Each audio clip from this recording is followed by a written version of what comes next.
嗨，欢迎回来，我是李子。这应该是2022最后一台科沃斯家的扫地机器人评测了。咦，科沃斯？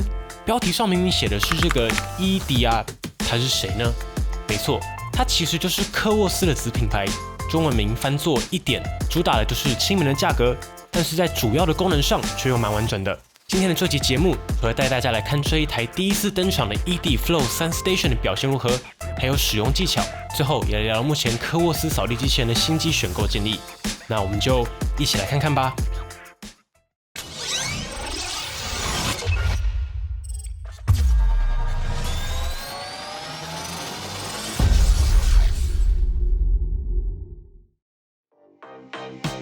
这次我们开箱的是 ED Flow 3 Station 这台扫地机器人。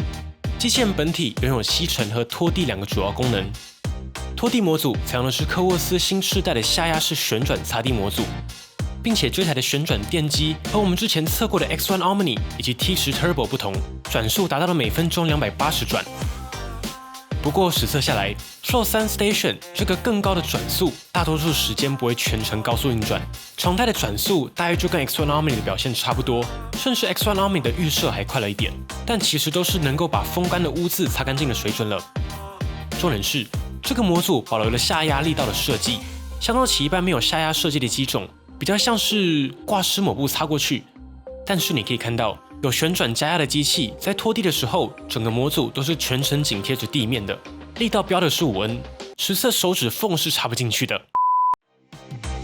而在基站上搭配的是可以自动洗抹布、自动烘干抹布的基站，没有自动集成的功能。之后也会推出银离子模组，如果你想要好几天才倒一次脏水，银离子模组可以一定程度的延长脏水臭掉的时间。此外，这次有一个我觉得之后应该要变成标配的功能，就是 Flow 3 Station 基座底盘是可以整个拆出来的，轻轻压下两侧的按钮就可以取下，非常容易清理和保养，再也不用趴在那里清基座了。另一个特别的地方是，你可以看到 Flow 3 Station 后面这边有一个水箱模组，没错 ，Flow 3 Station 是有内建水箱的，所以它可以恒定出水。可是问题来了。这个水箱是手动加水的，没有办法透过基站自动注水。我觉得这是这台机器比较可惜的地方，所以我们也实测了一下，如果你没有手动加水，单靠基站出来的抹布湿度够不够 ？Flow 3 Station 的回洗拖布频率预设是10分钟洗一次，所以我们测试在连续拖地10分钟之后，拖布拖出来其实还是湿润的，所以拖布本身的锁水效果还不错，比较像是让你有个选择啦。但是有空的话，还是记得加一下啦。但这边我想要展开来说，扫拖机器人的拖地到底干不干净？我觉得有4个重点：第一，湿；第二，擦；第三，回洗；第四，频率。第一个湿，也就是保持湿润，概念很简单，擦掉的污渍，你拿个卫生纸很难擦起来，但是只要加点水，一下就起来了。所以拖布保持一定的湿度，可以帮助软化地板上的污垢。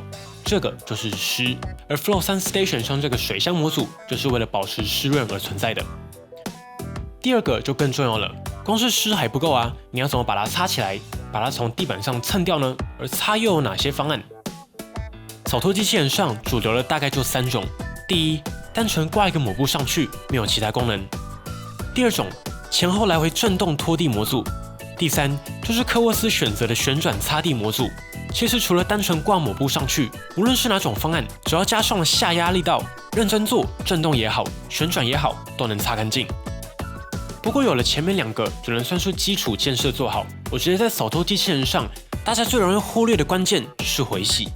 概念非常简单，你在做家事的时候，绝对不可能是一条抹布拖到底嘛，旁边还会有个搭档，没错，就是水桶。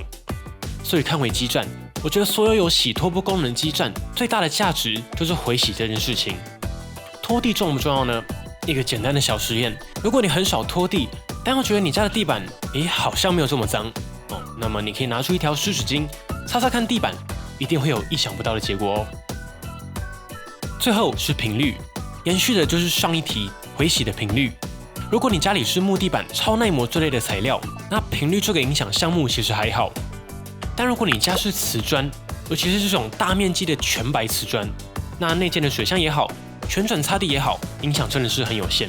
把回洗频率调高一点才是正解。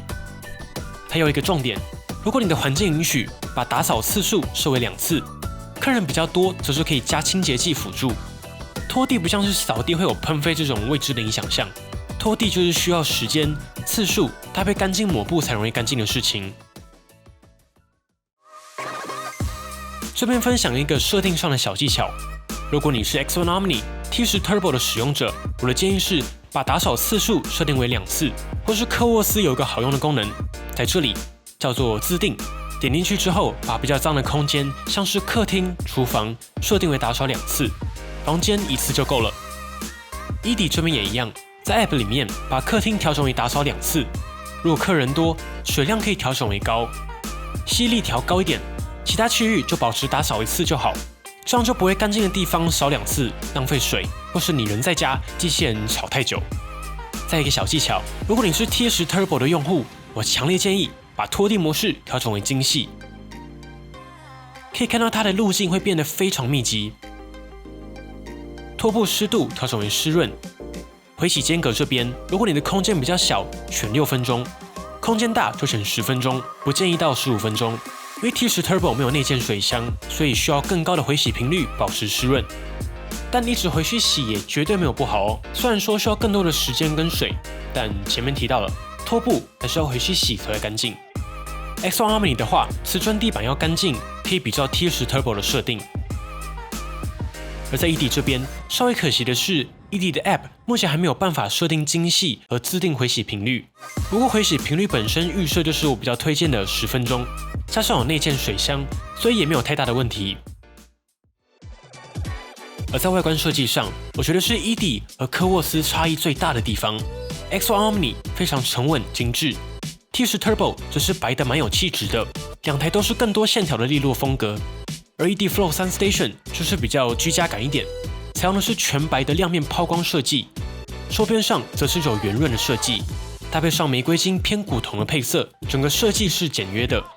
上面的这个圆形区域就是 Flow 3 Station 的触控板，可以启动和暂停打扫，长按就是可以取消打扫。旁边的这一圈 LED 灯，在打扫的时候也会保持常亮，向上补光。也可以在黑夜定位机器人的位置，不至于被绊倒。不过就是这个亮面的白色机器还是比较容易留下刮痕一些，需要定期清理。不过我觉得 Flow 3 Station 最大的亮点其实是机身高度，居然只有 8.4 公分，非常适合有沙发底下、床底下、柜子底下打扫需求的家庭。重点是它用的是 3D TUF 的模组，我们等一下会测。但是可以先说结论 ，3D TUF 这个解决方案在关灯的情况下也能正常打扫。为什么会这么说呢？过去这种薄型机种比较常见的方案就是视觉导航，明显的特征就是机器顶部会有一颗眼睛。简单说，就是用顶部的相机去做定位。开灯的时候问题不大，但是关灯的时候，相机嘛，就跟肉眼一样，只要关灯，机器人就像全盲一样，只能靠碰撞来瞎蒙。所以往往这种薄型的机器人都有到处碰撞的问题。而 ED Flow 3 Station 采用的 3D TUF 是什么呢？我们一样直接上红外线摄影机。从画面上可以简单看到 ，3D TUF 打出的是整面的光，所以可以进行 3D 的空间测绘。和视觉最大的差别就是 3D TUF 可以更快速和准确的绘制地图的边缘进行定位，所以它在打扫的时候是个 elegant 的机器，不会往前冲，然后大力撞到墙壁，而是快碰到的时候会减速，然后轻轻往上碰去感测边缘。而跟一般的 LDS 雷射测距的差异又是什么呢？ LDS 也是定位快很准的方案。从画面上可以简单看到 ，LDS 更像是用一条线的方式测绘空间，优点是快，而 3D TUF 是面，没有那么快，但它可以感知简单的物体形状。两个方案各有千秋，也都可以很 elegant。那科沃斯为什么还要用 3D TUF 而不用更成熟的 LDS 呢？我猜他们当时就在想打造出一款可以进到沙发底下的机器，去拉出 Flow 3的差异。LDS 众所皆知哦，顶部就是会突出一块，也就是这个高度限制灵活。但是如果为了薄而用的视觉又很糟，于是 3D TUF 就这么被用上了。最后，如果你想知道 X1 Omni 的差异，那就是 X1 Omni 真的强。X1 Omni 目前的避障硬体应该没有明显的对手，拥有比 LDS 更快、更远、更准的 DTUF。DTUF 就是用在自动驾驶上嘛。Ivy 3D 则是白天、黑夜它都可以辨识物体，像是不分开灯还是关灯，都能避开袜子、拖鞋这种场景。而且前面有2组垂直方向的感应器，除了可以绘制边缘，也可以辨识立体物件，所以它可以知道前面是沙发还是电视柜挡着它。优点当然就是这应该是目前最强的导航方案之一，但相对的，它的高度也就让它比较不容易进到沙发底下。所以 Flow 3 Station 的 3D TOF 目标很明确，就是薄，跟 LDS 相近的路径规划能力，不会一关灯就全盲。但是这都是理论嘛，这里是邦尼的频道，实测才是我们的风格。我们直接实测 Flow 3 Station 在各种情境下的实际表现吧。这次的测试空间大概是27平方公尺，有4个空间模拟一般的居家环境。首先是开灯扫地的时间测试 ，Flow 3 Station 在纯扫地模式之下，总共花费了36分38秒左右完成。App 记录的时长是32分钟。时间上的差异主要是 ED 的 App 不会记录扫地机器人在空间中移动的时间，只会记录清扫时间。我们也直接对比 X1 Omni， 同样的环境，纯扫地时间是35分41秒，速度 X1 Omni 会快一点，但就是1分钟内的差距。而在同样环境下，一样是开灯，但是变成了扫加拖，只是花费了46分55秒，在 App 中记录则是37分，来回洗拖布的时间也不会计算。接着我们测关灯，45分20秒就能够完成，数据跟开灯只差了1分左右，就是正常的秒差之内。这也是为什么我们觉得 Flow 3 Station 的薄型可以是亮点，原因就是 3D TOF 算是解掉了薄型扫地机器人关灯就半盲的魔咒。对了，在 App 里面有一个避障模式的选单，有基本避障以及精确避障2个选项，我们会直接帮大家实测。同样是开灯扫加拖，准确避障花费了46分55秒完成，而基本避障则是42分整就完成，速度上基本避障会更快。基本避障会用更高的速度去探索环境，从路线图上可以看到，基本避障的边缘有更多的锯齿状，也就是碰撞探索边缘的痕迹。而准确避障这边则是平稳的直线。换成体验来看，基本避障会有更多碰撞，扫得更仔细，但如果你家有电线，会比较容易被缠到。而精确避障则是更优雅，但是准确会为了减少避障，所以就会稍微避开电线、脚下这种复杂的边缘。好处是可以一定程度的避开缠到电线的问题，但缺点就是可能会有小地方漏扫的问题。反正大家入手之后都先试看看，哪一个比较适合家里的环境就可以了。接着看回机器人本体，打开上方的磁吸顶盖，就能看到集成盒。机器底部维持科沃斯惯用的左右2组边刷配置，一样都是免螺丝就能安装的设计。吸尘口一样采用了滚刷设计。接着看到基站，盖子里面就是大家熟悉的这2个水箱，蓝色的是装干净的水，也可以搭配清洁剂使用。建议选购的时候要确定扫地机器人可以用，避免阻塞管路。而脏水就会回收到左边的这个污水箱。最重要的是 ，Flow 3 Station 同样也有热风烘干拖布的功能，就不怕拖布会闷到臭掉。我觉得这应该是接下来扫拖机器人都应该必备的功能，因为如果没有热风烘干，代表你每天都要去拆开来把它晒干，那么你就会渐渐的不太会想去用它。按钮在基站正面，分别是回家按钮、开始暂停，最下面这个是热风烘干的按钮，可以开始和暂停。不过清扫完成后，本来就会去自动洗抹布和烘干，所以不用特别去按。接下来我们来看实际体验。先来看 Flow 3 Station 的基础性能，在吸尘上拥有5100帕的吸力，一般使用标准档位就很够了。App 里面也可以开启自动提升吸力模式，也就是遇到地毯的时候，风机会拉到最高档位，把毛缝里面的灰尘吸出来。1500帕就是目前扫地机器人的顶端表现。对比一下 TS Turbo 是3000帕 ，X1 Omni 是5000帕，所以拥有5100帕的风机的确是亮点。不过一般平地差异不大，主要还是差在地毯、瓷砖缝隙这种场景。我们也实测 Flow 3 Station 超强模式下，最大音量为70分贝左右。如果要到最高档位，还是建议外出放着扫的时候再用。一般家庭每天一扫，隔天一扫的话，标准模式就够用了。噪音也落在常态可以接受的60分贝内。几个小细节，拖地遇到地毯的话，一样会沿着地毯的边缘清扫，不会爬上去弄脏地毯。然后启动纯扫地模式，同样是直接把2个拖布模组拿下来就可以了，不用透过 App 切换。